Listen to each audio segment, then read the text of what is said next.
Paano ka nagko-cope? How do you rest? Ano yung mga ginagawa mo para malibang ka and malabas mo yung sarili mo sa character? Nagko-coffee talaga ako sa labas. Coffee lover ka? Yeah, or manonood ng anime. Ah, really? Anong Ano anime? favorite mo? Demon Slayer. Yeah, Oh, yes! I like that. I like love that. Maganda Tapos nun. ngayon, tapos ko na yung Demon Slayer kasi. Actually, napanood, ni-refer sa akin ng JM. Kasi Ayun, very- sabi nga ni Jem, sobrang mahilig anime dun. lover siya, Naruto, swear. di ba? Favorite niya. Jujutsu Kaisen, si Gojo Satoru. Tapos, ang nangyari, pinanood muna namin yung movie. Sinamahan ko siya manood ng movie na Demon Slayer. Tsaka ko pinanood yung buong series. Okay. Yeah. So, pinabigyan mo muna siya.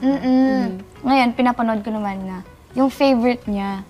Kasi every time na nagkakwento siya ng Jujutsu Kaisen, hindi ko maintindihan. Ah, okay. Ngayon, Hindi ko hahabol ka na. maintindihan. So parang ako, every time na nagkukwento siya, may nasasabi din akong opinion ko about character na anime. Alam mo yan, nagpapalitan Nagbabatuhan kami. na kayo. Oo. Oo. Ang cute Para at naman least nun. meron kaming conversation about Jujutsu Kaisen kasi Sa favorite interest niya talaga. niya. Oo. Gusto kong maintindihan kung gaano siya kasaya every time na nakikita niya si Gojo. So ako ngayon, pinapanood ko na yung Jujutsu Kaisen para magkaintindihan kami. Life. Kinuwento nga ni Fiang sa amin daw eh.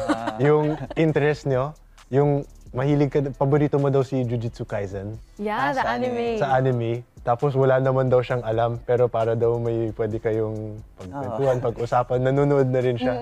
Eh, tanong naman sa'yo bro, ikaw naman, ano yung mga interest or hobbies ni Fiang na hindi mo talaga, or hindi mo naman gusto sa una, pero ginagawa mo naman din para may sabay mo siya.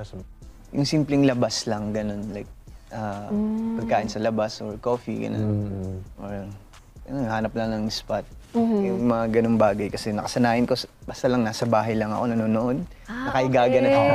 So chill lang. No, relax lang. And then ito naman si Fiang, maraming gustong gawin. So, kasasama ko, sa kakaimbita niya sa akin, nakasanayan ko na rin. To the point na ako na yung nangangakit. Tara, Oh, saya bro, galing. tara dito. Ayos, ah. Sabayan lang ng trip para masaya lang, di ba? Binanggit nga ni Fiang sa interview namin eh, sobrang hilig daw niya pumunta sa mga coffee shop. So yun pala ang ginagawa niya, naghahanap kayo ng ibang coffee shop. Kasi ang hinahanap niya laging coffee shop yung yung parang overlooking. Yung magandang view. So kung saan kami umaabot. Mga Antipolo. Diba? Halatang pupunta din. Tagaytay, gano'n.